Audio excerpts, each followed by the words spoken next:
its end of life. The building was fine. I know, I lived there for 30 years. I was constantly fighting for maintenance.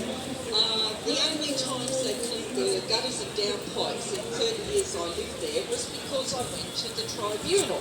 That's how far you have to go to get the government to do anything.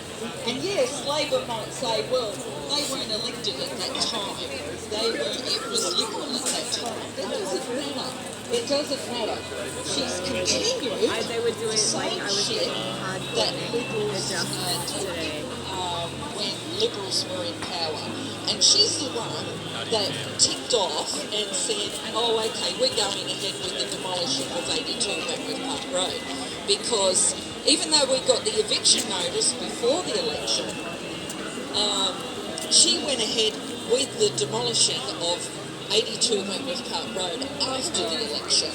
So she is directly responsible for me and lots of other people losing our homes. You know, and she might call it a relocation, right? But it was eviction because I wasn't given a choice. It was like, oh, you know, you have to go. You can just go somewhere else now. And all this bullshit about being offered another place is absolute garbage. They treated me like absolute shit during the whole process and anybody that lived in that building. And, you know, so that's why I can relate to what's happening in Waterloo and many other places where public housing is being demolished or about to be demolished. And the poor Waterloo people, they've been dealing with it far longer than what I was dealing with it. They fast-tracked what I went through. 3 people died during the so-called relocation. You know, one committed suicide before he was relocated because of the fear and the stress of the whole thing. He didn't know where he was going to go. One of them, he just dropped in the street. His name was Phil.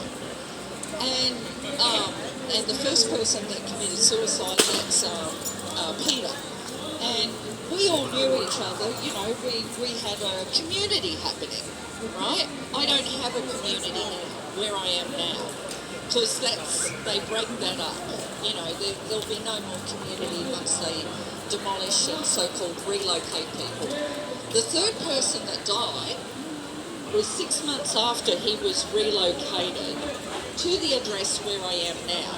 And on his death